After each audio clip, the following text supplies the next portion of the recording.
Kata pertama-tama je kita buka majlis kita pada pagi ini dengan Ummul Kitab Al-Fatihah.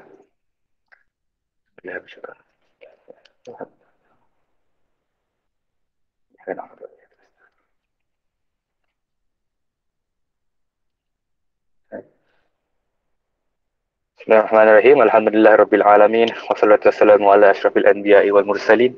Sayyidina Muhammad wa ala alihi wa sahbihi ajma'in, amma ba'd. Pertama kali alhamdulillah kepada kita semua sahabat-sahabat Nabi dan juga Al-Fadhil Ustaz Ahmad Husni, sama-sama masih lagi dikurniakan nikmat iman, Islam dan kesempatan dan kelapangan lah untuk kita bersama-sama berkumpul pada pagi ini untuk kuliah subuh pada Ahad 3 Oktober 2021. Untuk hari ini kita punya Anadi juga, SPM 186, Al-Fadhil Ustaz Ahmad Husni Abdul Rahman, untuk kuliah subuh yang bertajuk Juz'u Amma Kitab Tafsir Ibnu Kathir. Betul saya? Betul eh? Okey, betul. Okey, sebelum tu kita siapa-siapa yang masuk tak check in tadi, check in dulu Mas Sejahtera. Ke tak ada check in? Tak ada. Tak ada check in. Lupa data biasa kita keluar masuk kan. Okey, tak ada check in. Kita punya pertemuan hari ini adalah secara maya, secara virtual. Maksudnya kita tak adalah kutia goreng ke, onde-onde ke, karipap ke lepas habisnya. Makan sendiri je kat rumah. Okey. Tanpa buang masa, saya menjemput Al-Fadhil Ustaz Ahmad Husni untuk sesi kuliah subuh kita pada hari ini. Tafadhal Ustaz. Silakan.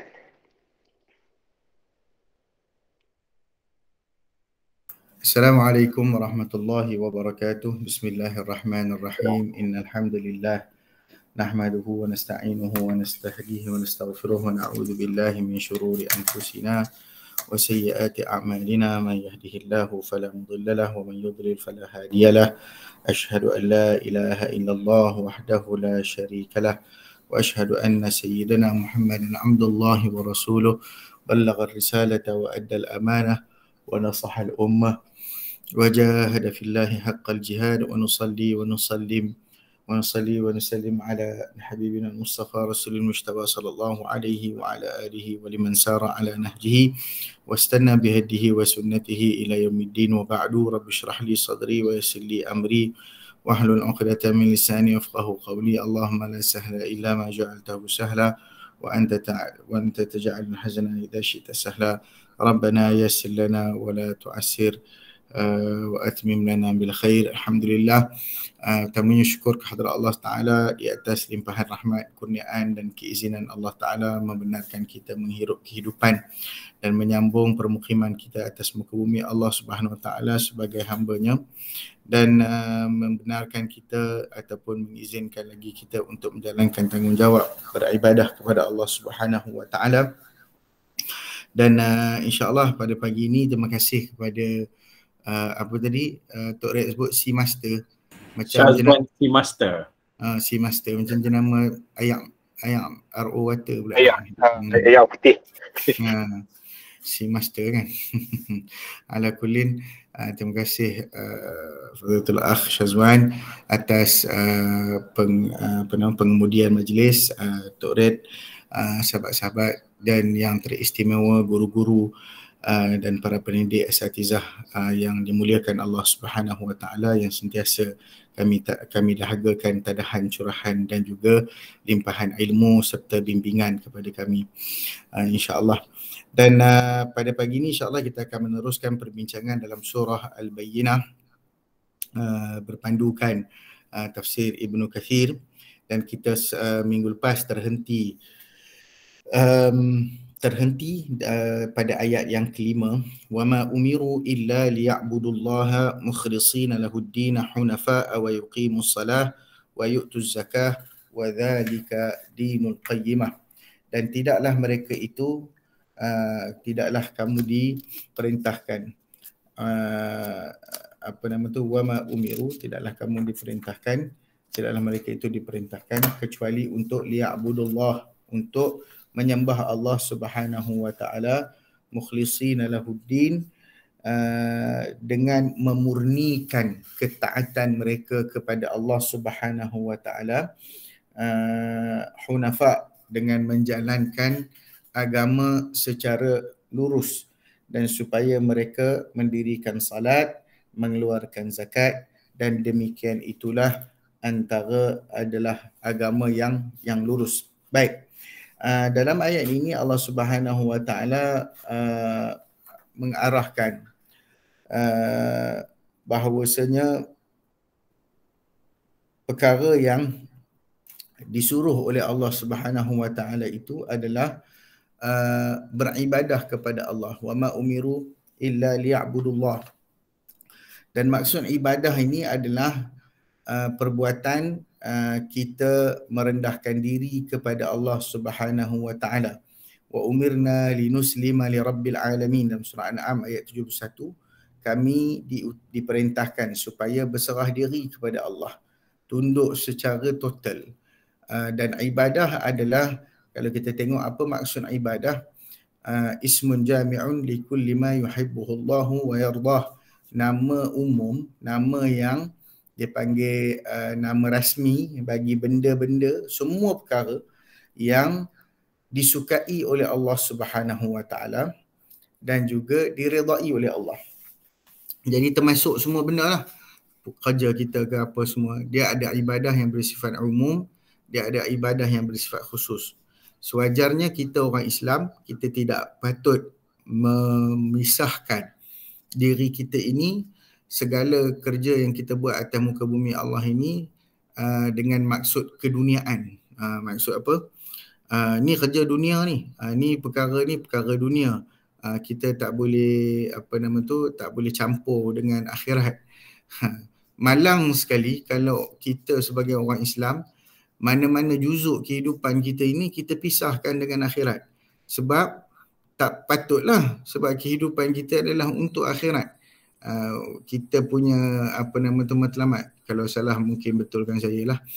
Kita ni sepatutnya mempunyai satu minda ataupun satu jiwa yang dipanggil akhirat sentrik lah. Maknanya kita kena, memang kehidupan kita adalah untuk akhirat, bukan untuk dunia. Dunia ini sebagai tempat untuk kita beramal, tempat untuk kita memfokuskan segala tugasan sebagai hamba, supaya dekat akhirat kita akan berjaya. Itulah sebenar-benar kehidupan untuk kita. Kehidupan dekat akhirat itulah kehidupan yang kekal abadi. Kehidupan sementara dekat dunia ini hanyalah untuk memberikan maksud kepada kehidupan akhirat itu. Jadi kalau kita pisahkan mana-mana juzuk dalam kehidupan kita, kita kata apa yang kita buat, masak untuk family misalnya, oh tak ada kena-mengena, ni masak ni mengenyang perut je. Kalau begitu, setakat itulah. Sekadar itulah yang kita dapat. Kita tak tidak memanjangkan ataupun kita tidak bawa maksud kehidupan kita itu kepada akhirat. Walaupun dalam ayat ini mengkhususkan kepada ibadah yang bermaksud ritual dan diterangkan dalam bahagian kedua ayat itulah, diterangkanlah maksud apa yang dimaksudkan itu. Ya, maksudnya tunduk kepada Allah. Kita katakan ibadah ini adalah satu perkara yang kita buat dalam bentuk perhambaan kita kepada Allah. Dia ada beza kalau kita percaya, kita beriman malaikat apa semua tu, dia termasuk dalam makna iman. Tapi apabila mengkhususkan ibadah ni hanya untuk perhatian dan juga untuk Allah Subhanahu Wa Taala, kerana Allah Subhanahu Wa Taala. Ada universiti mana UTM kerana Allah, untuk manusia.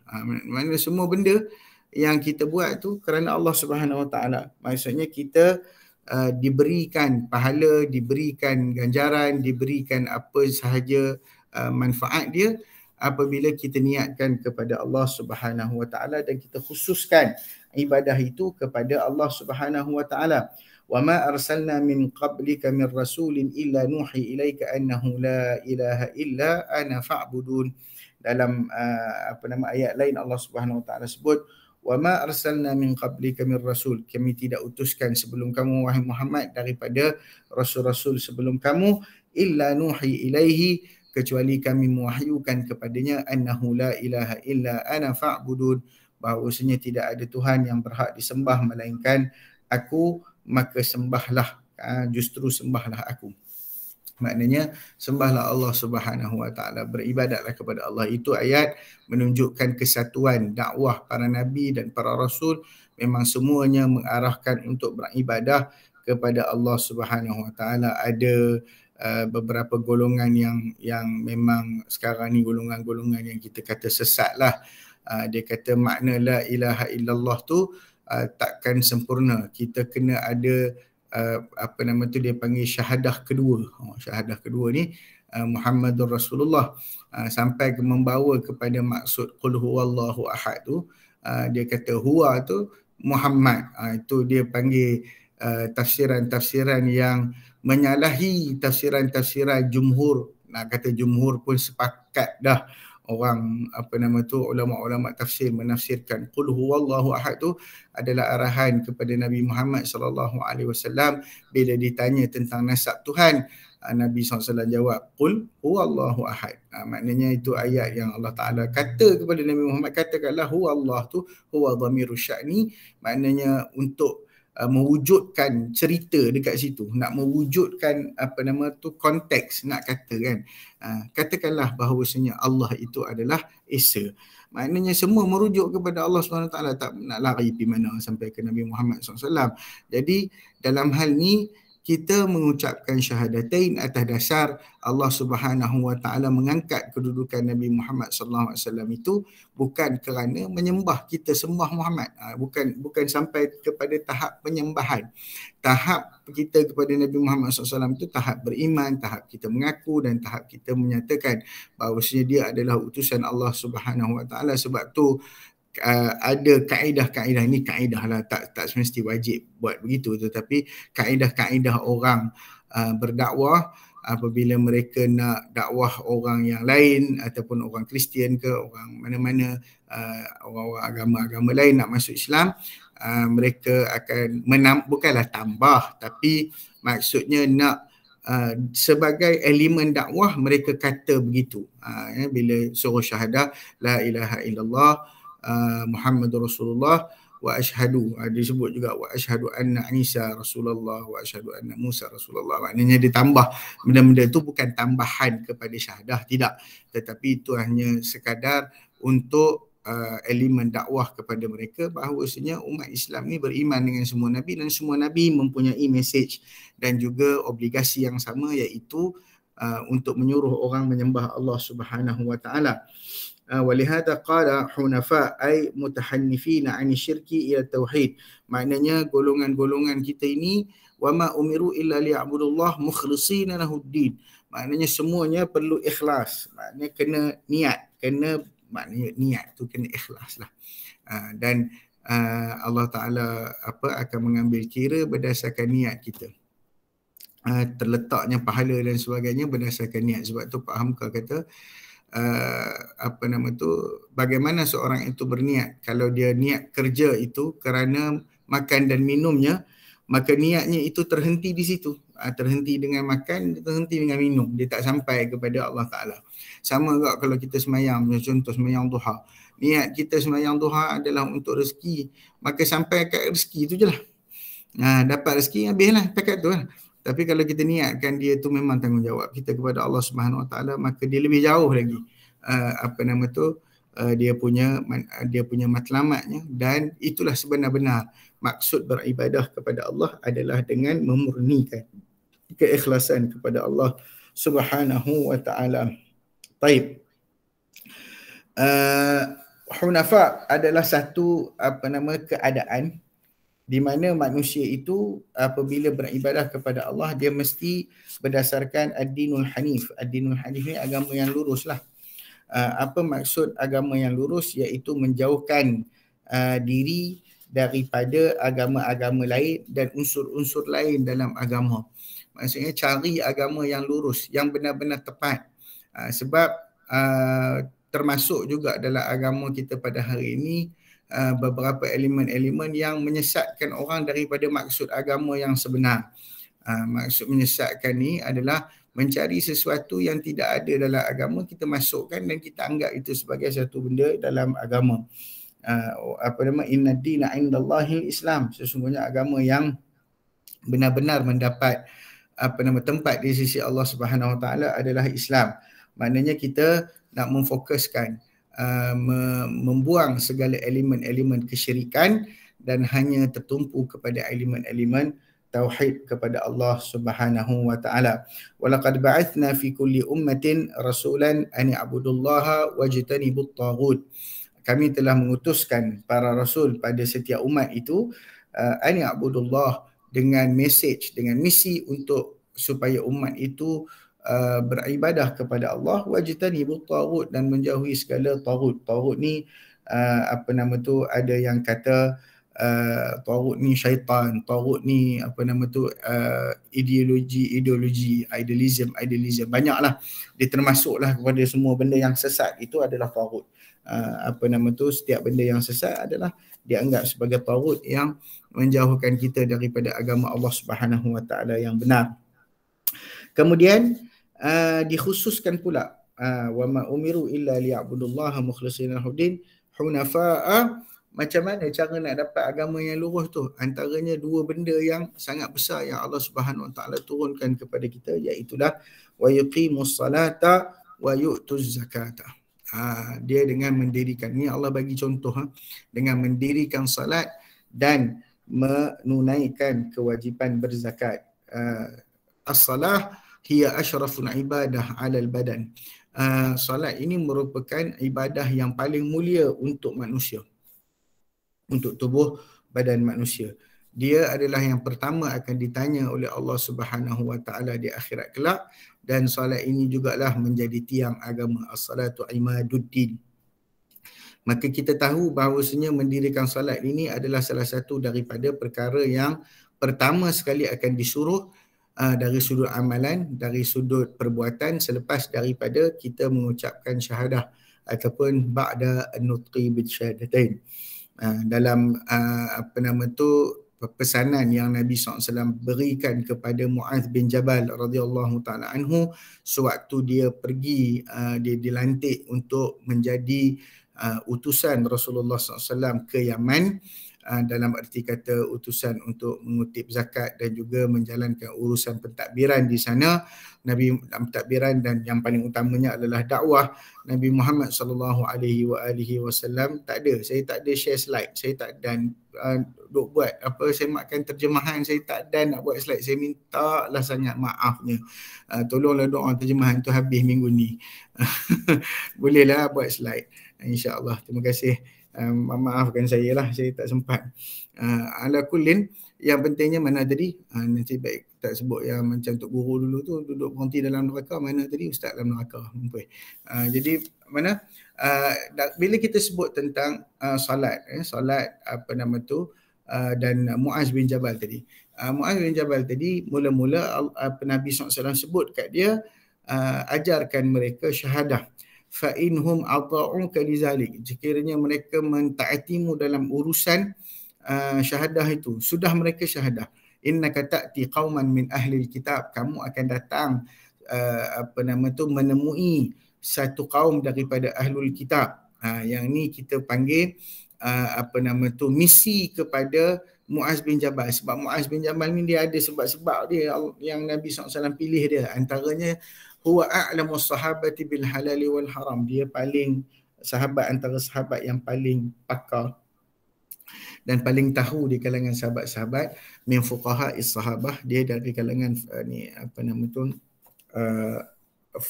ahli fiqh ataupun daripada kalangan faqih, ahli fiqh dalam kalangan sahabat. Dan dia paling mengetahui tentang halal dan haram. Justru dia dihantar. Kemudian dari sudut fizikal juga, dari sudut fizikal, fizikalnya ahlan wa sahlan bi Syekhna Ustaz Ismail. Dari sudut fizikal juga Mu'adz bin Jabal ni kira senang cerita handsome lah, maknanya kemas dari sudut itu. Jadi sesuai untuk dihantar ke Yaman, dan karakteristik tu ada. Dan yang ketiga, dihantar Mu'adz bin Jabal itu kerana Nabi nak memberikan dia manfaat iaitu boleh mengambil sebahagian daripada harta zakat menjadi pendapatannya sebagai amil. Sebab Muaz bin Jabal ni dia banyak hutang. Dan orang-orang Yahudi Madinah datang jumpa Nabi SAW, tanyakan Nabi bila Muaz nak bayar hutang dia. Kalau tak mampu, jadikanlah something untuk kita panggil sebagai collateral, sebagai jaminan hutang dia tu. Nabi pun pergi jumpa Muaz. Nabi kata, ada tak ni orang ramai jumpa aku ni, orang kata hang ada hutang, macam mana cerita ni? Dia kata, betul ya Rasulullah. Ada tak harta boleh dijadikan sebagai tebusan? Dia kata, harta aku semua pun dah habis dah. Yang ada pun dah habis dah. Nabi tanya, kenapa kamu berhutang? Aku berhutang. Yang ni dalam bab zakat ni lah. Aku berhutang bukan kerana diriku, tetapi aku berhutang demi orang lain. Maksudnya dia tak sampai hati nak menggagalkan hasrat orang, jadi dia berhutang untuk memenuhi hasrat orang. Allahu Akbar. Hebat Muaz bin Jabal ni, kan? Jadi Nabi bagi dia mahukah kamu, itu rentetan daripada kita panggil background hadis tu lah. Mahukah kamu kalau aku tugaskan kamu yang mana kamu boleh dapat manfaat daripada tugas ini? Maknanya begitulah. Okey, jadi yang nombor satu, kemudian setelah syahadah, fa'alimhum anallahu aftarada alaihim khamsa salawatin fi yaumin wa lailah. Bagi tahu bahawasanya Allah memfardukan solat 5 waktu sehari dan semalam. Maknanya setiap hari, setiap malam. Bukan sehari semalam je buat begitu habis. Setiap hari dan setiap malam. Lepas daripada itu, fa'inhum ata'uka lizalik. Setelah mereka mentaatimu dalam urusan itu, maka barulah fa'alimhum anna Allah aftarada alaihim sadaqatan tu'khadhu min aghniyaihim wa turaddu fi aw ala fuqaraihim. Bagi tahu kepada mereka bahawasanya Allah Subhanahu wa taala telah memfardukan ke atas mereka, iaitu perlu diambil ataupun sedekah yang dimaksudkan dengan zakat, yang diambil daripada orang kaya di kalangan mereka, kemudian diserahkan ataupun bukan diserahkan, Nabi guna perkataan wa turaddu. Turaddu ni maksudnya dikembalikan, dipulangkan kepada orang-orang miskin di kalangan mereka. Maksudnya zakat ni bukan hak milik kita, sepatutnya kita pulangkan. Kita kena pulangkan. Dia hak milik asnaf yang mana Allah Ta'ala letak dalam harta kita dulu, lepas tu kita wajib pulangkan kepada mereka. Wa yu'tuz zakah, dan dia memberikan ataupun itak. Itak ni dia bukan bagi macam kita kata bagi macam tu, tak. Dia keluarkan, maknanya dia betul-betul kira, dia betul-betul taksir, dia betul-betul buat, dan dia betul-betul ambil harta dia bawa. Kalau ikut zaman Nabi SAW dulu, semua orang waktu timing zakat tu Nabi tetapkan dalam setahun. Setahun ni ada bulan berzakat. Ja'akum syahru zakatikum, bulan zakat kamu. Nabi mari dan Nabi akan kutip zakat lah pada semua orang. Maksudnya semua mereka bersedia dah dengan zakat yang ingin dilakukan ataupun ingin dilaksanakan. Banyak cerita-cerita lah yang menunjukkan para sahabat sangat-sangat bersedia untuk memberikan apa yang diwajibkan oleh Allah Subhanahu Wa Taala kepada mereka dari sudut zakat. Dan kenapa Allah Taala sentiasa gandingkan antara salat dengan zakat, ini satu perkara yang sangat menarik juga untuk kita renungi.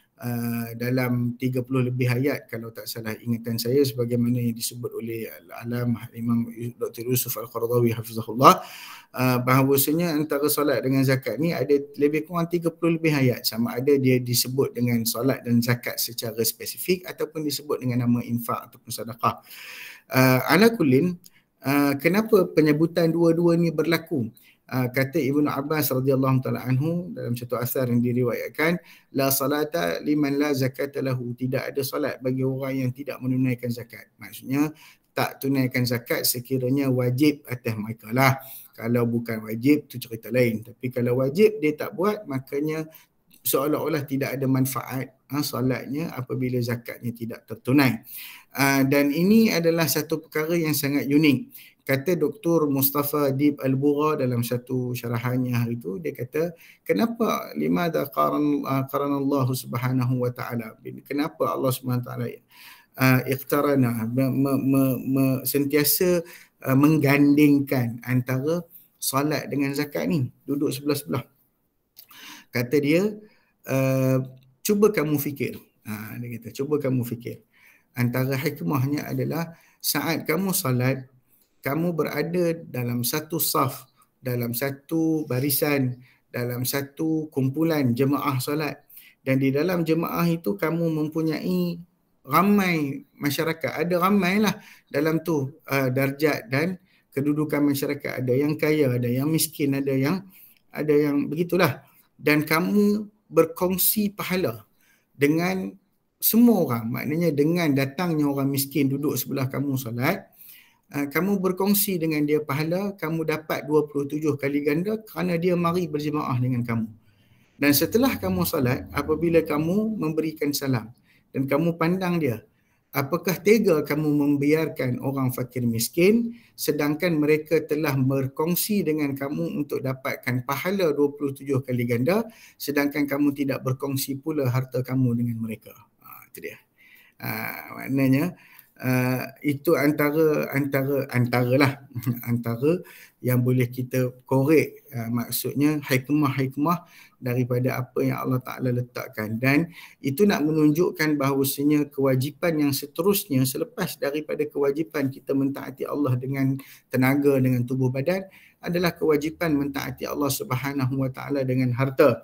Dan ini juga menjadi prasyarat kepada orang-orang ahli kitab apabila mereka bertaubat, yakni mereka kembali kepada Islam, maka mereka hendaklah menjalankan sehinggalah mereka ini menunaikan salat dan mendirikan salat dan menunaikan ibadah zakat.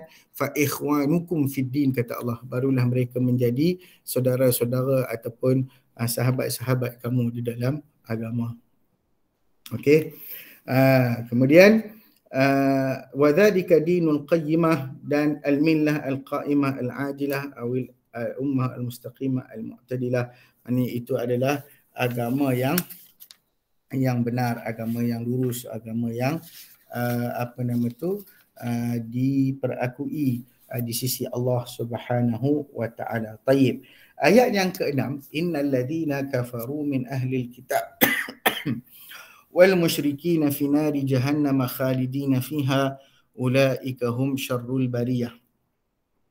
Sesungguhnya orang-orang kafir dari kalangan ahli kitab dan juga orang-orang musyrikin itu akan ditempatkan di dalam neraka Jahannam, kekallah mereka di dalamnya, mereka itulah sejahat-jahat makhluk.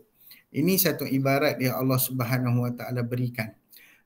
Minggu lepas kalau tak salah ingatan saya ada soalan daripada sahabat-sahabat tentang siapakah ahli kitab. Apakah orang Cina, orang India yang masuk Islam dah. Yang dalam negara kita yang beragama Kristian tu, mereka itu ahli kitab.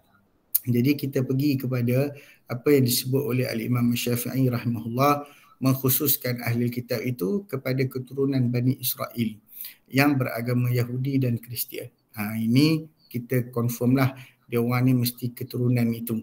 Mereka yang bukan daripada keturunan Bani Israel tidak tergolong dalam ahli kitab walaupun menganut agama Yahudi dan Kristian. Maka kita faham Nabi Musa, Nabi Isa diutuskan kepada Bani Israel dan bukan kaum lain, sebagaimana Taurat dan Injil hanya diturunkan kepada mereka, dan Al-Quran menamakan ataupun mengistilahkan mereka itu sebagai ahli kitab. Imam Syirazi juga berpandangan yang sama, supaya kamu tidak mengatakan berdasarkan firman Allah Subhanahu wa taala, an taqulu inna ma unzila al-kitabu ala ta'ifatain min qablina wa in kunna an dirasatihim ala ghafilin. Sesungguhnya supaya kamu tak mengatakan bahawasanya kitab agama itu hanya diturunkan kepada dua golongan, yakni Yahudi dan Nasrani terdahulu sebelum kami, dan sesungguhnya kami lalai tidak faham akan apa yang dipelajari oleh mereka. Kalimah ta'ifatain ini merujuk kepada Yahudi dan Nasrani. Ada kata-kata yang ada pandangan yang kata tidak dikhususkan kepada Bani Israel. Dia tak kira siapa-siapa yang terima ajaran kitab tu adalah ahli kitab. Dan Imam Abu Hanifah kata ahli kitab adalah mereka yang terdiri daripada orang-orang yang berada di wilayah utara Kufah dan utara Basrah. Maknanya itu adalah pandangan-pandangan para ulama, tapi yang sahihnya maksudnya kita berpegang bahawasanya ahli kitab adalah keturunan Bani Israel yang halal sembelihan dan dalam sesetengah hal dihalalkan untuk bernikah dengan wanita ahli kitab. Tapi saya tak nak panjangkan bab itu. Kalau dalam negara kita ni ataupun uruf negara kita ni, dia tidaklah begitu sesuai untuk diamalkan kecuali kepada orang-orang yang berada di negara-negara aqaliyat ataupun negara-negara orang Islamnya sedikit, dan bernikah dengan ahli kitab itu dengan kepastian bahawasanya mereka itu adalah ahli kitab yang sebenar. Dan hukuman, kalau orang bertanya kenapa dekat akhirat dia dapat siksaan, sedangkan dekat dunia boleh makan, ada juga boleh dibenarkan berkahwin dengan ahli kitab. Ini hanya layanan duniawi sahaja. Itu kita faham. Maknanya Allah bagi itu untuk dunia saja, bukan untuk premis akhirat. Itu hanya untuk perkara-perkara yang berada dekat dunia sahaja. Jadi saya ingat jelaslah hal itu. Dan kita fahamlah bahawasanya yang dia siapa-siapa yang bukan keturunan Bani Israel tak termasuk dalam penamaan ahli kitab walaupun mereka beragama Yahudi ataupun Kristian. Wallahu a'lam. Innal ladzina kafaru min ahli alkitabi wal musyrikin, sesungguhnya Allah Subhanahu wa taala memberitahu tentang tempat kembali golongan-golongan yang dimurkai oleh Allah Subhanahu wa taala, golongan-golongan yang kafir dari kalangan ahli kitab dan juga orang-orang musyrik yang bersalahan dengan kitab Allah Subhanahu wa taala dan tidak beriman dengan nabi yang diutuskan, iaitu Nabi Muhammad sallallahu alaihi wasallam. Dan mereka ni akan ditempatkan fi nari jahannam khalidina fiha, iaitu mereka akan kekal dalam neraka Jahanam. Mereka tidak akan keluar daripada itu selama-lamanya, terus kekal di dalamnya. Dan ini adalah ancaman yang diberikan oleh Allah Subhanahu wa taala kepada orang-orang ahli kitab dan musyrikin, dan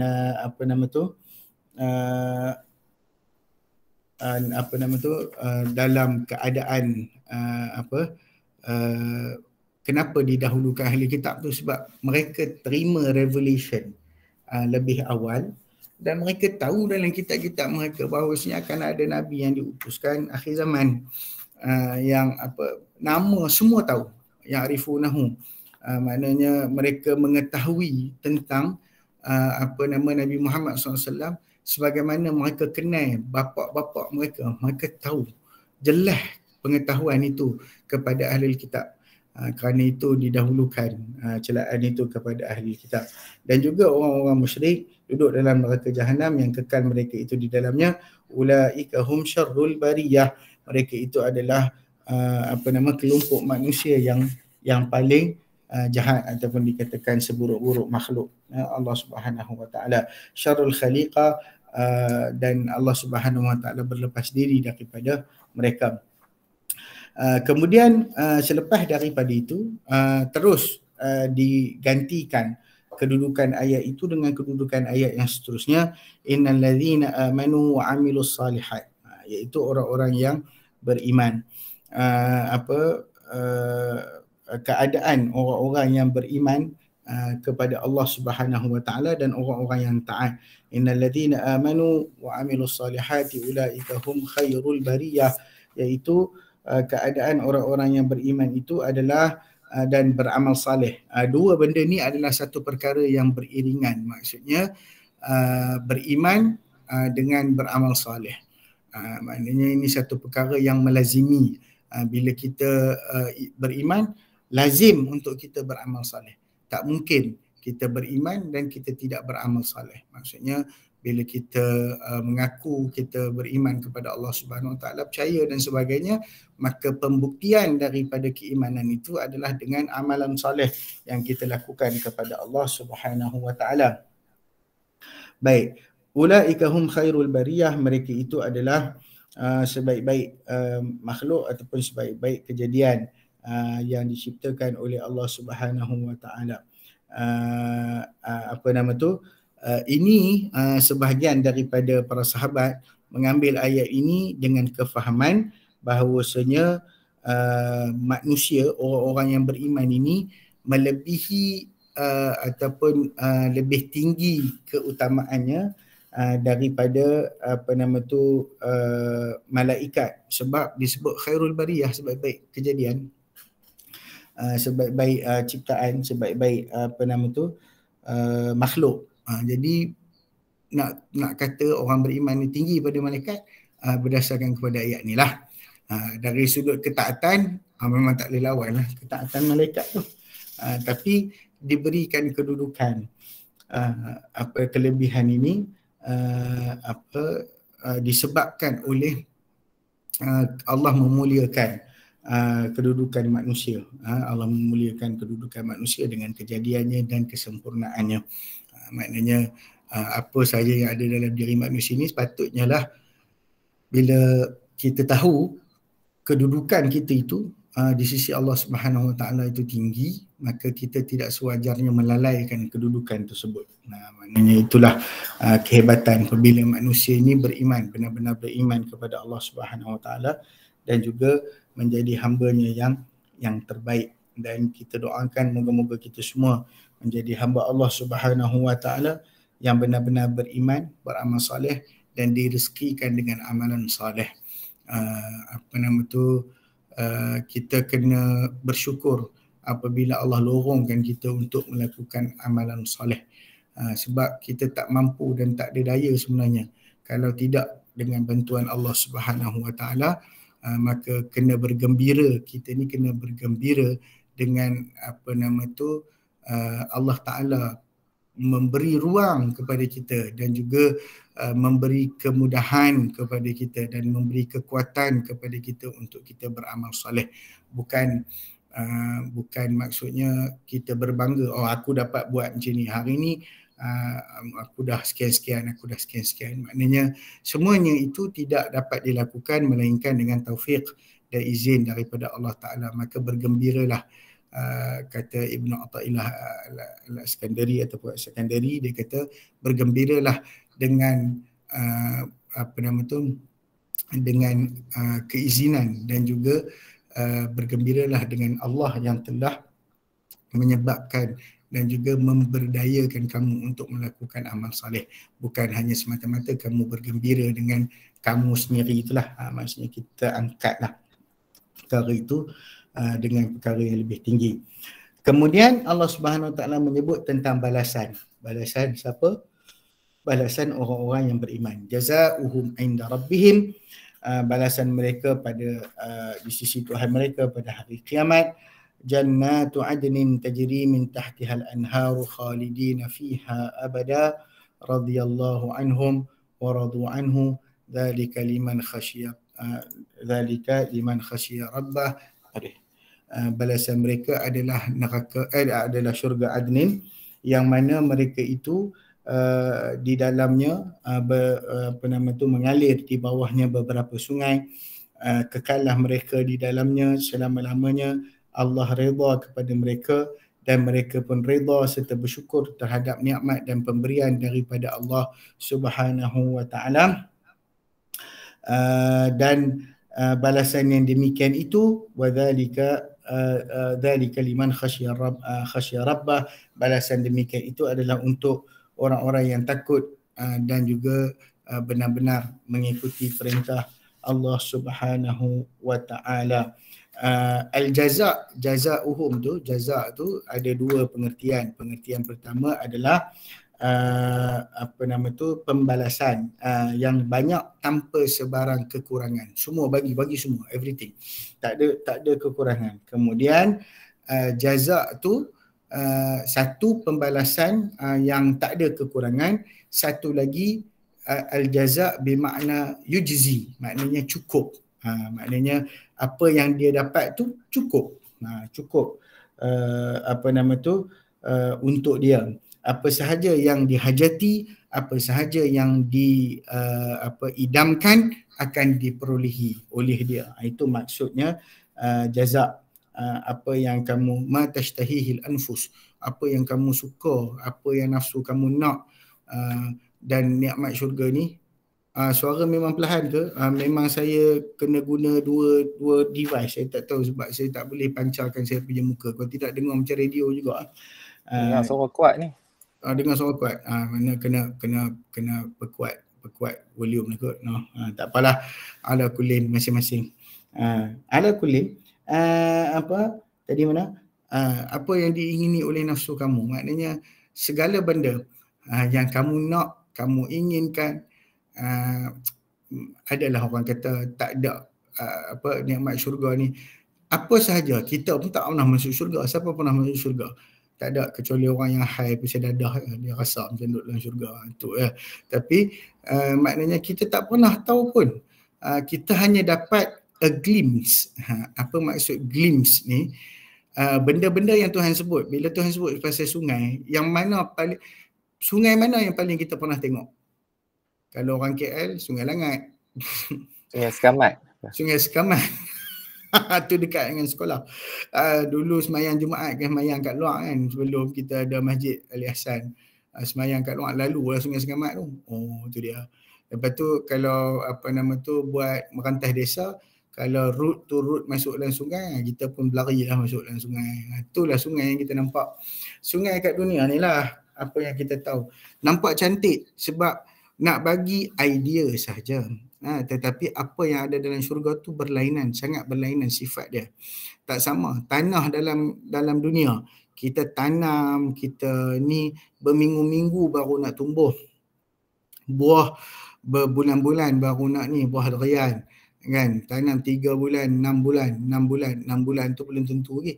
Ada yang tanam 6 tahun dulu, lama bertahun-tahun. Sekarang ni ada dengan teknologi boleh naik bulan, itu pun berbulan.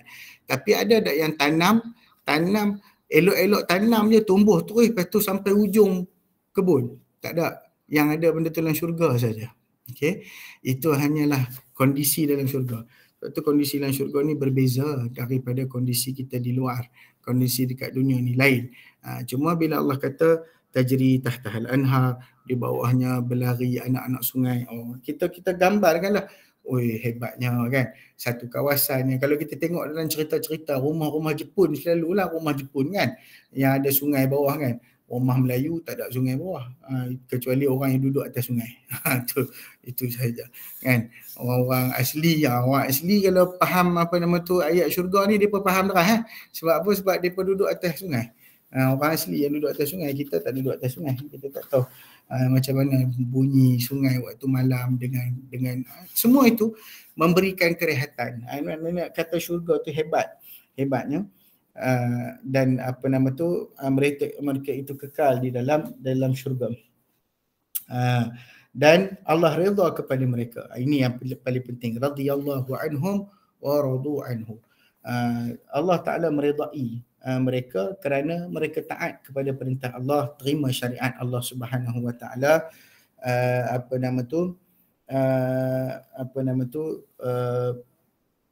Terima syariat Allah, terima segala arahan Allah Subhanahu Wa Ta'ala, dan mereka juga redha kepada Allah atas apa yang telah Allah berikan kepada mereka atas dunia ini, segala macam ujian, segala macam tak dengar. Okey, tak apalah, insya-Allah khairlah tu. Ala kulli. Allah Ta'ala redha kepada mereka, dan mereka dan mereka juga redha kepada Allah kerana telah dikurniakan segala nikmat kepada mereka. Dan bila masuk, maknanya apakah orang Islam hanya redha kepada Allah dalam syurga? Itu soalannya. Apakah redha tu dalam syurga? Dia mesti didahului dengan keredaan dekat dunia dululah, barulah mampu kita nak redha dalam syurga. Takkanlah kita nak bargaining dengan Allah Ta'ala. Kita bukan dalam kedudukan untuk kita bargain dengan Allah Ta'ala, untuk kita tawar-tawar dengan Allah Ta'ala kan. Apa yang kita buat ini adalah keredaan kita dekat akhirat adalah berdasarkan redha kita kat dunia lah. Maknanya kita redha dengan apa ketentuan Allah, kita redha dengan apa yang Allah Ta'ala berikan dalam kehidupan kita. Maka dengan itu kita memurnikan dengan melaksanakan ketaatan dan ketakwaan kepada Allah Subhanahu Wa Ta'ala. Dan syurga itu benda yang disebut oleh Nabi SAW, semua benda yang diingini termasuk ma la ainun ra'at wala udhunun sami'at wala khatara ala qalbi bashar. Benda yang manusia tak nampak, tak pernah nampak di mata, tak pernah dengar di telinga dan tak pernah terlintas di dalam benak manusia. Tak pernah terlintas langsung.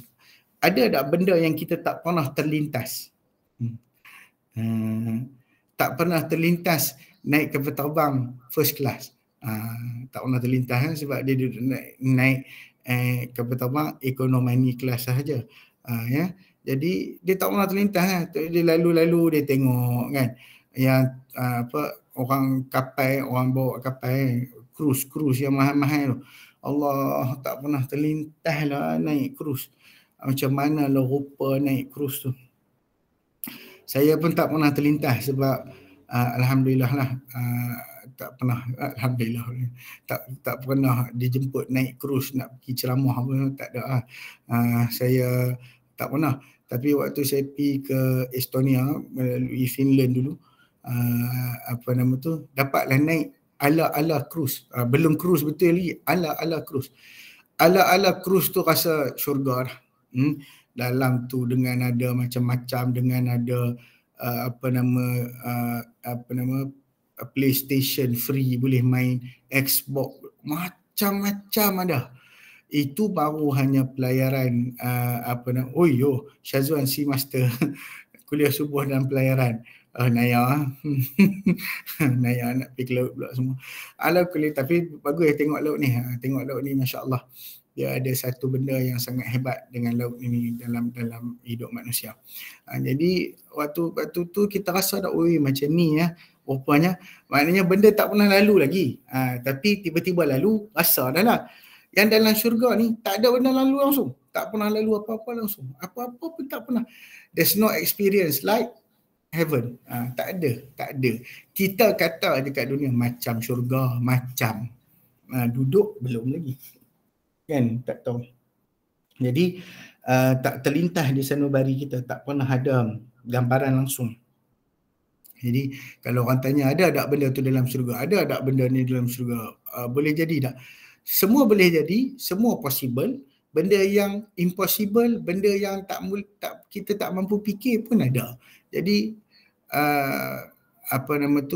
bukanlah kita tak patut tanya, tapi kita yakinlah bahawasanya Allah akan sediakan kepada kita nikmat-nikmat yang kita sendiri tidak mampu tergambar. Sebab nikmat Allah Ta'ala itu tersangat banyak. Kalau kat atas dunia ni pun Allah boleh bagi nikmat kepada kita daripada sumber yang tidak disangka, apatah lagi hadis celup. Teringat hadis celup. Dr. Irwan kena terang hadis celup tu apa dia? Jadi masya-Allah kita cubalah untuk kita redha kepada Allah Subhanahu Wa Ta'ala. Redalah. Setengah-setengah kita ni kita banyak komplain dalam kehidupan kita. Kita komplain sebab kita tak tahu apa yang Tuhan bagi kat kita sebenarnya dah banyak dah. Tapi kita rasa tak cukup lagi. Kita rasa kita tak mampu nak redha dengan apa yang Tuhan bagi dekat kita. Ini adalah satu perkara yang sangat-sangat menguji manusia lah. Bagaimana manusia nak redha atas apa yang diberikan oleh Allah Subhanahu Wa Ta'ala kepada dia. Dalam segenap hal, kalau kita kata, kita tengoklah mana-mana sahabat-sahabat yang mana kehebatan mereka itu dalam redha kepada Allah Subhanahu Wa Ta'ala. Ada seorang sahabat tu bila dipotong kaki dia, dah lepas potong kaki, anak dia pula mati. Lalu orang tanya dia, pasal apa kamu nampak tenang? Dia kata Allah bagi aku 2 kaki, Allah ambil 1, aku ada 1 lagi. Dia compensate diri dia macam tu. Allah bagi aku 7 anak, Allah ambil 1, aku ada 6 lagi. Apakah aku tidak mampu bersyukur kepada Allah Subhanahu Wa Taala? Maknanya dia sampaikan maksud redha dia tu terlalu tinggi, dia punya tahap dia, sehingga dia tak kisah apa berlaku dan dia mengetahui bahawasanya itu adalah ketentuan Tuhan kepada dia.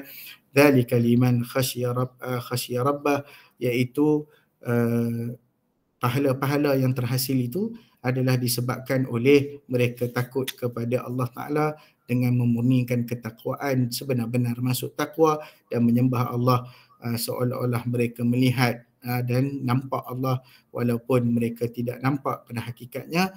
Maka yakinilah bahawasanya Allah itu melihat mereka. Dalam sebuah hadis yang diriwayatkan oleh Imam Ahmad, yang dikutip ataupun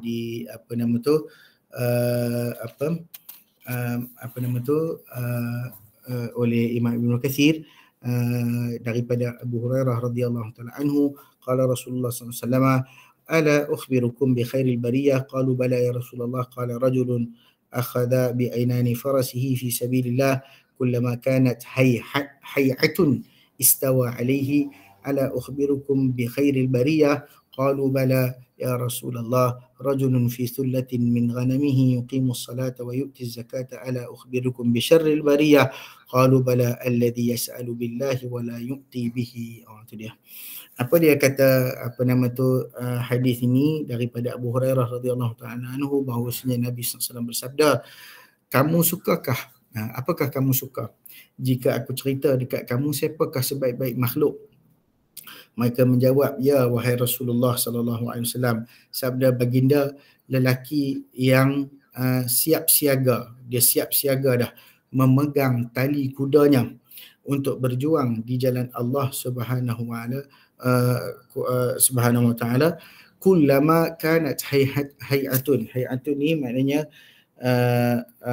suara peperangan, maknanya suara panggil, semboyan tu panggil lah untuk pergi perang, dia sudah bersedia, dia sudah segera tunggang. Maknanya macam seolah-olah tali kuda tu tali ikat kuda tu kita dah ikat dah kat tangan kita. Macam itulah lebih kurang. Dia punya nak menunjukkan readiness dia tu.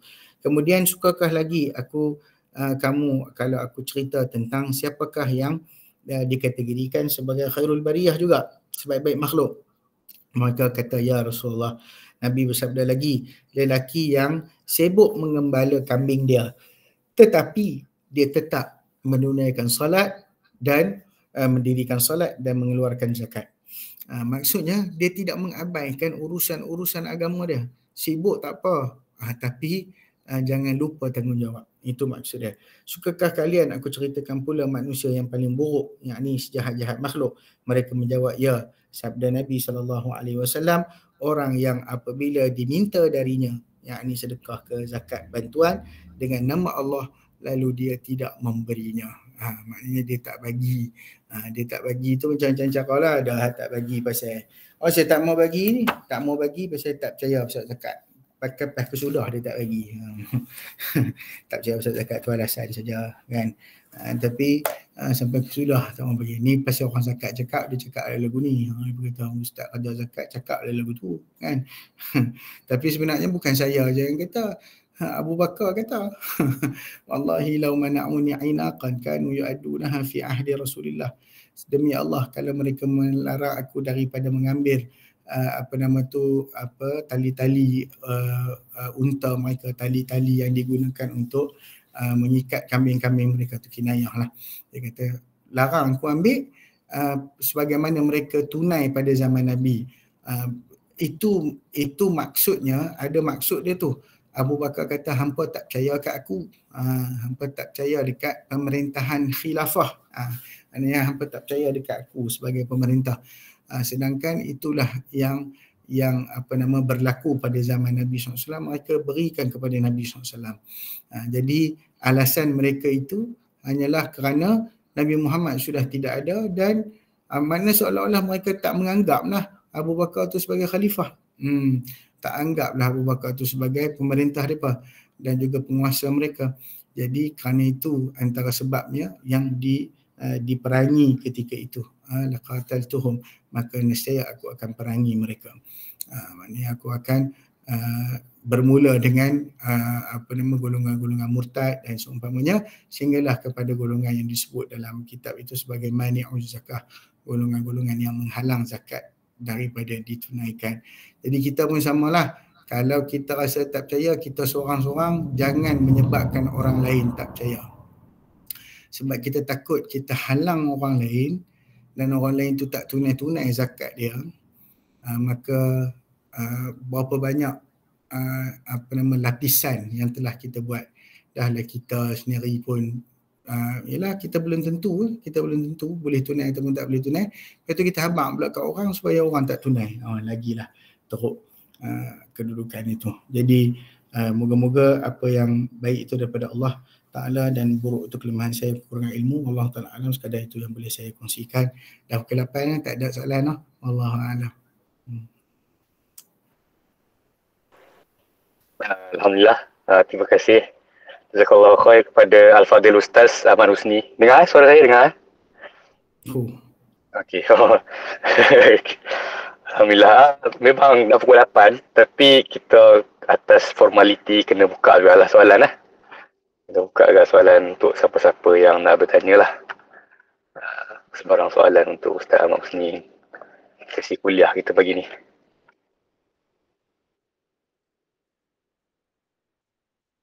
Tadi Irwan kena bagi tahu hadis celup tu apa?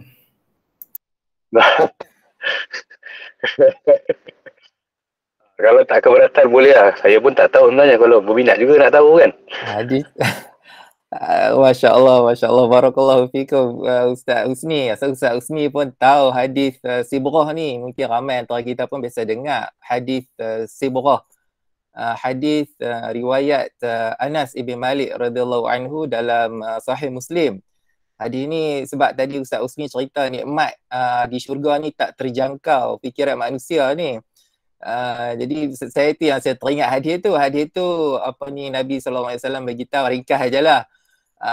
Waktu hari kiamat nanti ni, akhirat nanti, Allah akan himpun semua manusia ni. Jadi dia akan cari manusia yang paling banyak nikmat kira kat dunia kita ni lah. Ustaz Uzi sebut lah, mungkinlah kalau kita ni tak tahulah raja ke siapa, tapi antara kita semua ni dia lah paling nikmat, paling kaya ke paling apa-apa semua paling nikmat lah.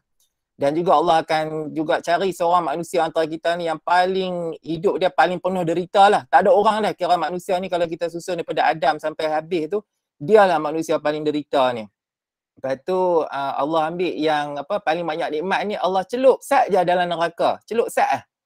Dia paling banyak nikmat ni. Paling enjoy lah hidup kat dunia. Lepas tu Allah tanya dia kan, pernah tak sebelum ni hang pernah rasa sikit pun nikmat? Terus dia kata tak pernah lah, dia kata. Tak pernah langsung hidup dia, tak pernah merasa senang langsung. Namalah yang mana manusia paling derita tu, Allah celup sat je dalam syurga tu. Tu Allah tanya, pernah ingat tak dulu hidup pernah susah tak? Terus dia kata tak pernah ada susah pun dalam hidup dia. Jadi yang tu je saya bila Ustaz Husni tafsir ayat tu, saya teringat hadis tu lah. Kita tak terjangkau lah nikmat tu. Kira manusia yang paling penuh derita pun celup sat dia terus lupa derita dia tu. Kira memang betul hebatlah syurga ni. Yang tu je lah Ustaz Husni. Barakallahu fiik. Ifadah tayyibah, masya-Allah. Ingatkan celup kan. Ada soalan dari dalam peti surat lah. Peti surat Malaysia. Peti surat Ustaz ni Tetuan Fahmi kita tadi, Tetuan Fahmi ke ni yang tanya ni. Rangkaian bahasa tu dah jawab dah tu tadi. Saya jawab dalam kuliah tadi. Keperluan mencegah kemungkaran tak dapat nafi dan amat perlu jaga kemaslahatan masyarakat. Keliru cara penjagaan kemungkaran digariskan oleh syarak. Boleh kita menyebarkan bukti yang masih dalam proses mahkamah. Ini soalan Barakallahu fiik Ustaz Ismail. Doakan dakwatukum. Baik, bila berkaitan dengan perkara ni, dia sebenarnya ya betul, kebenaran kena ditegakkan. Kalau kita tengok hadis Nabi SAW tentang Tadi hadis celup, ni hadis kapal. Hadis kapal laut pula. Yang orang duduk di bawah kapal tu dia nak tebuk pasal nak ambil ayak daripada bawah kapal. Kalau orang tak tegur dia dan tak bagi tahu dekat kapten ataupun si master tadi ni, dia tak habaq kat kapten, kata kapten ni mangkak ni dia kita lumban ke laut. Sebab apa? Sebab dia nak tebuk, dia malas nak naik air, nak naik atas nak ambil air. Sebab apa? Sebab dia akan membahayakan semua orang. Sebab kita selalu keliru tentang tutup aib dengan mencegah kebenaran, mencegah kejahatan. Contoh saya bagi yang senang. Kalau kita kat pejabat, kita tahu ada seorang staff yang dia buat claim tipu. Okay, dia buat claim tipu. Senang ceritalah, dia claim tipu. Lepas tu dia cerita pula kat kita. Yang seronoknya, aku buat claim baru ni lepas. Lepas tu kita nasihat dekat dia. Ambil baik ke makan roti haram kot. Apa pula haram? Sepatutnya ni boleh lah, hak kita apa semua. Dia kata gitu. Kita dah nasihat dah. Sebulan, 2 bulan, 3 bulan, tengok dia buat lagi. Maka menjadi kewajipan kepada kita untuk pergi bagi tahu dekat HR. Janganlah terperangkap dengan konotasi dekat sekolah gitu dulu, mat report. Jangan terperangkap dengan tu. Okay, aku tak nak jadi mat report. Bukan. It's not about your being mat report or not. It's about you preventing something big happen to the company. Okay. So kita pergi bagi tahu dekat HR, bukan kita pergi mengumpat.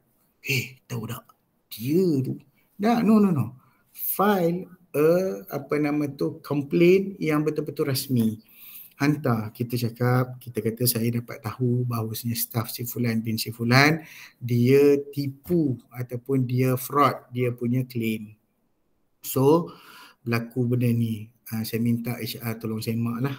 Okay, HR pula dah tahu benda tu, janganlah dia war-warkan pula kat orang. Saya dapat report daripada Ahmad Husni Abdul Rahman, jam lah aku kan. Kena pandailah urus benda tu. Okay, pandai urus. Maksudnya kena bagi tahu. Ada ramai yang tak buat sebab apa? Janganlah ustaz, aib dia. Oh sudah, aib dia pula. So kita keliru antara aib dengan ni. Yang nak jaga aib ni, kalaulah dia buat benda tu senyap-senyap, kita nampak benda tu senyap-senyap, tu kita jaga aib. Kita terlihat dia ataupun nampak ataupun dia ada keaiban tu, kita tahu, tapi dia tak jeopardize siapa-siapa. Dia je. Aib tu atas diri dia je. So kita tutup lah yang tu. Tapi kalau apa benda yang dia buat tu memberi kesan kepada orang lain, maka kita kena cegah. Sebab kalau kita tak cegah, kata Imam Ibn Qayyim, kamu tak cegah satu maksiat, dia akan menyebarkan, dia akan create another maksiat. Kamu tak cegah satu kemungkaran tu dia akan create kemungkaran yang lain. So thin line dia, kalau benda-benda yang contohnya dalam mahkamah, dalam siasatan apa semua lagi, kalau kita bukanlah orang yang terlibat dengan benda tu, so kita jangan sebarlah. Kita jangan bagi tahulah. Sebab benda dalam proses lagi. Tetapi kalau benda tu memang sudah terbukti dan sebagainya, maka perkara itu disebarkan atas dasar menghentikan kejahatan dia. Maknanya dia ni punya modus operandi biasanya macam ni. Contoh scammer. Bila kita tahu kata ada scammer, kita pula simpan. Oh, tak boleh lah, tu aib scammer. La haula wala quwwata illa billah, aib. Tanpa dia menyusahkan orang. Kan? Jadi kita kena hentilah. So telefon Suruhanjaya Multimedia. Suruhanjaya mana segala mala Suruhanjaya lah telefon. Habaq kata saya dapat nombor ni scammer, nombor ni sekian bagi tahu. Memang menyusahkan. Saya pun antara muka-muka yang kenal jugalah dengan scammer ni. Tak larat nak report dah. Report pun tak jadi apa. Kita pula yang jadi salah.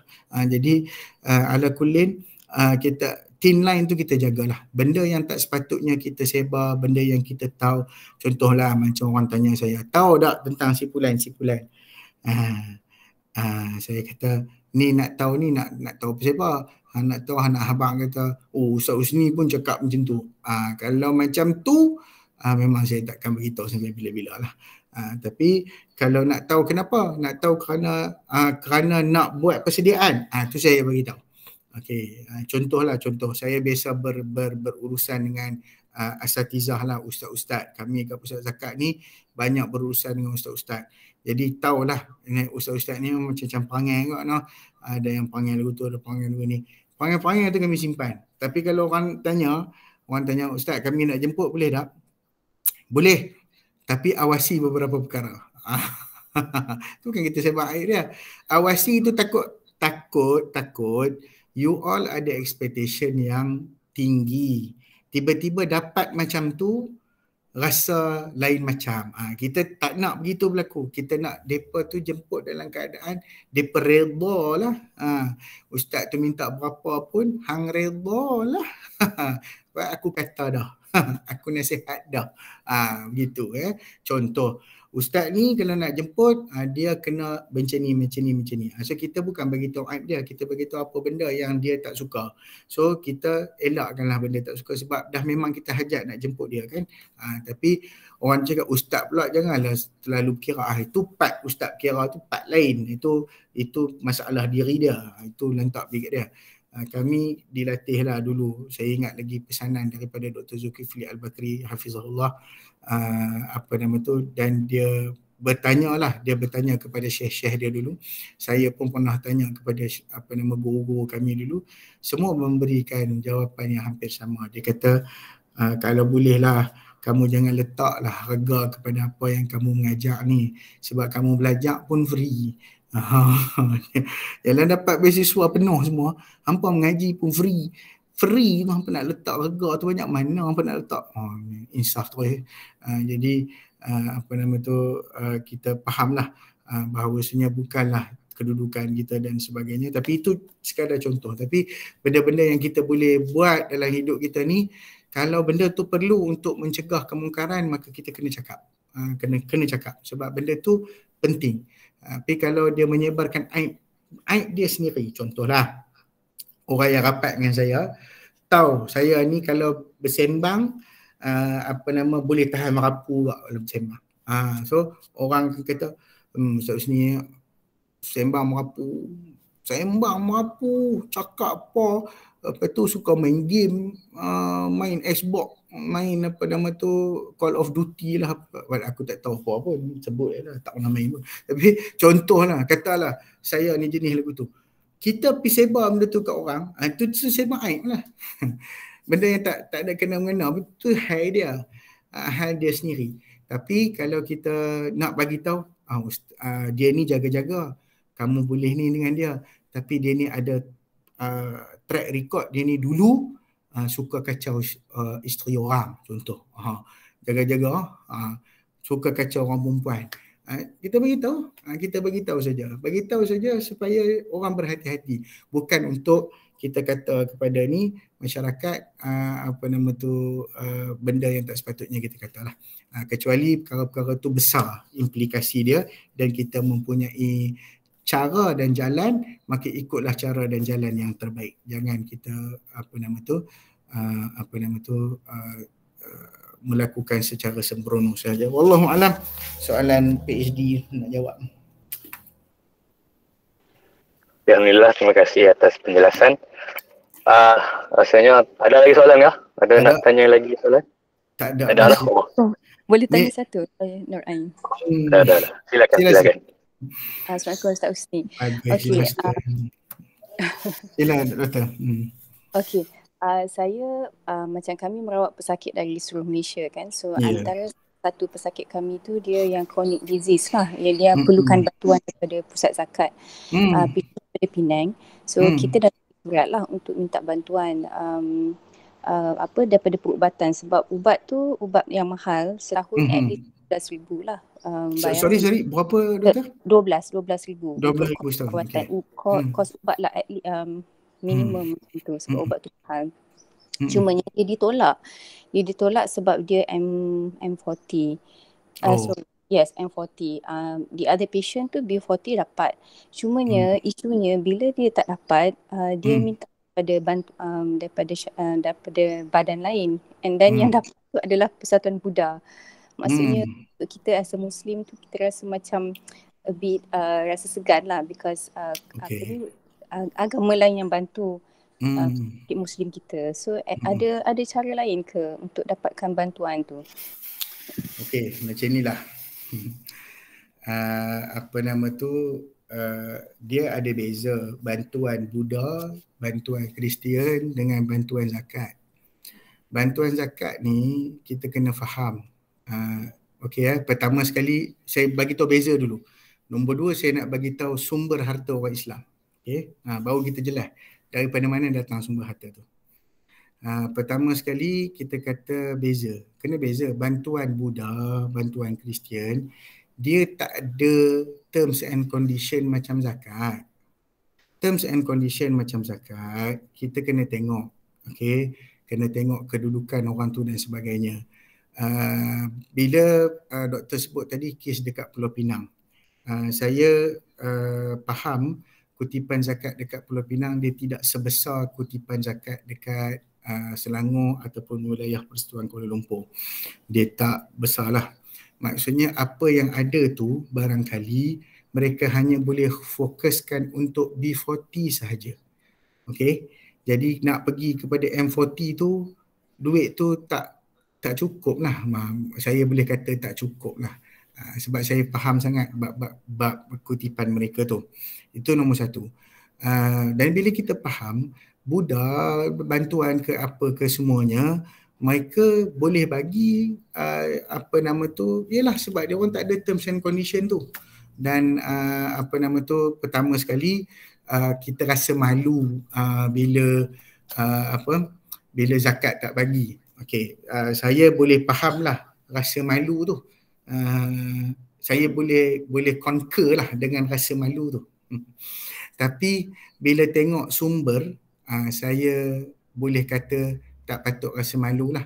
Sebab yang pertama sekali, kita Baitul Mal, kita hanya ada sumber satu sahaja paling besar, zakat. Kita tak ada sumber-sumber lain, iaitu macam dulu kita dah tak ada faid, kita dah tak ada ghanimah.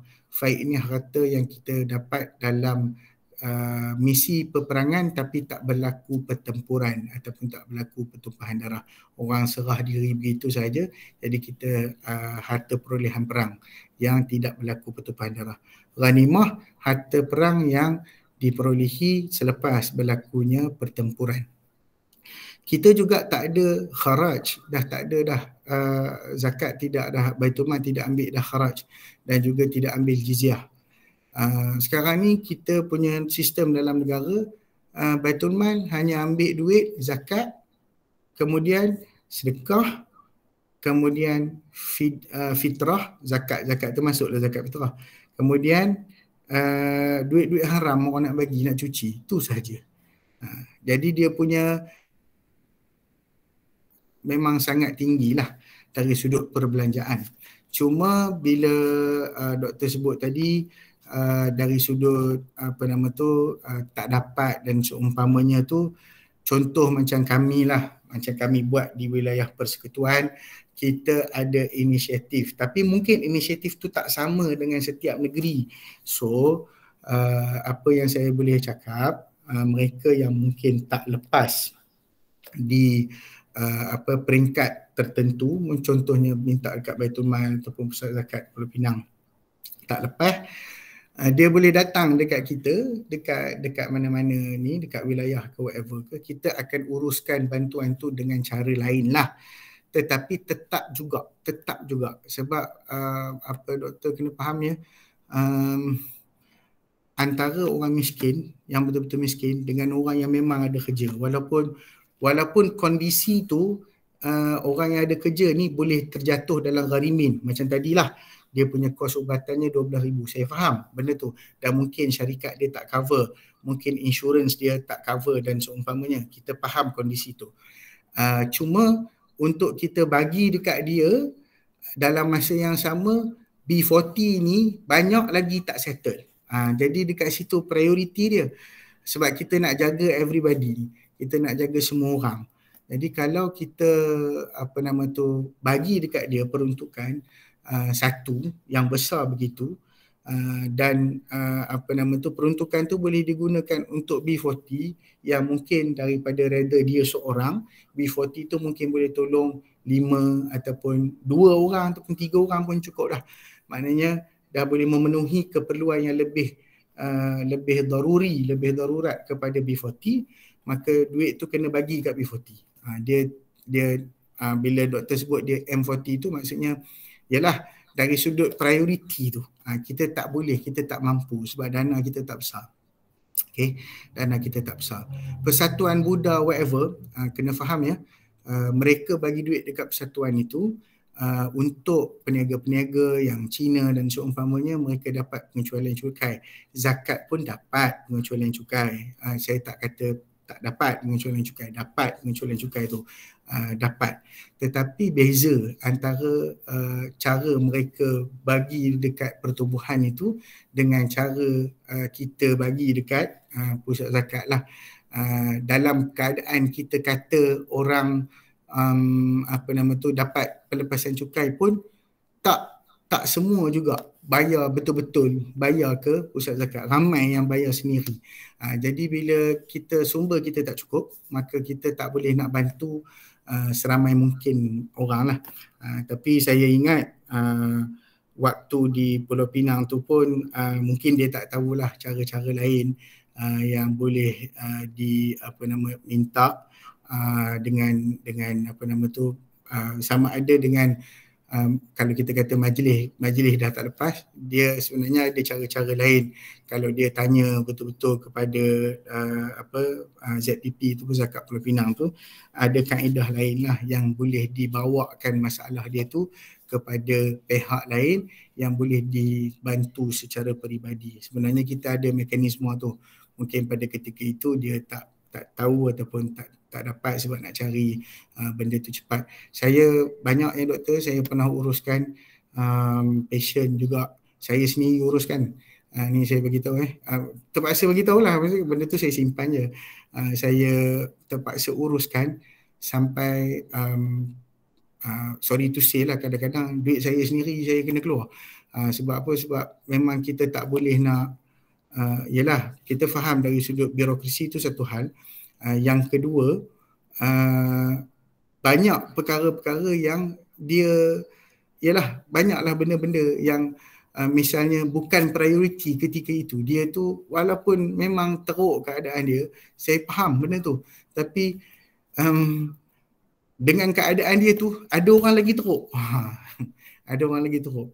So apa yang saya boleh bantu, saya bantulah. Sekadar yang saya boleh bantu dengan cara yang kita ada kalau di wilayah Persatuan lah, saya boleh cerita dekat wilayah Persatuan. Kat negeri-negeri lain pun ada sebenarnya, tapi saya rasa pemohon tersebut tak tahu. So contohnya saya taklah kata janji. Ada pun doktor-doktor yang call saya, ni kira kalau Dr. Ain ni kenal lah kan. Doktor yang saya tak kenal pun, saya tak tahu pun latar belakang. Sakit tu pun saya tak tahu siapa. Tapi saya uruskan sampai dia dapatlah sekurang-kurangnya teruskan rawatan. Bolehlah teruskan rawatan. Walaupun dalam apa jua keadaan sekalipun. Jadi kita kena nilah. Saya faham bab kekecewaan tu. Dan saya juga faham sebab kami juga pernah berhubungan dengan gereja, dan gereja kata kami pun tak bagi kat semua orang juga, dia kata kan, kami pun pick and choose juga, dia kata.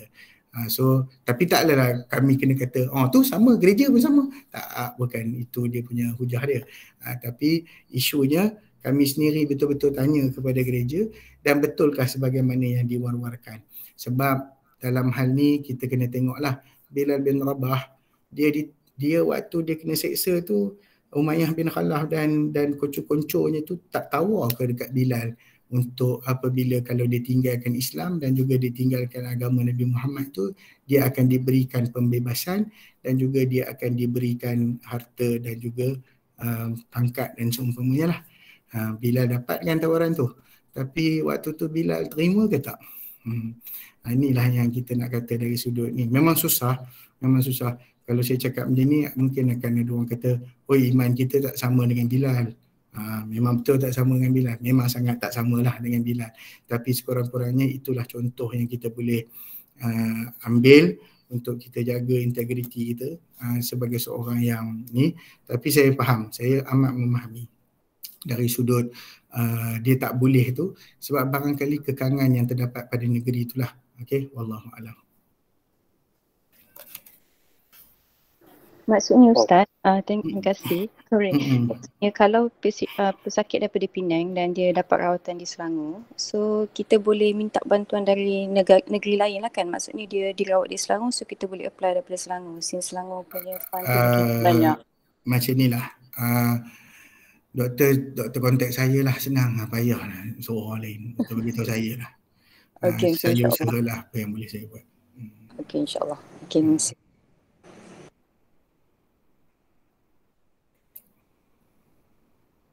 Okay. Alhamdulillah. Ada lagi sebarang soalan? Rasanya dah lajak jauh sangat ni. Kita, kalau ada soalan tu boleh PM Ustaz tepi-tepi lah, insyaAllah. Sementara tu untuk pengumuman minggu setiap lepas ni kuliah subuh kita satu Ahad setiap minggu pertama dan minggu kedua setiap bulan lah.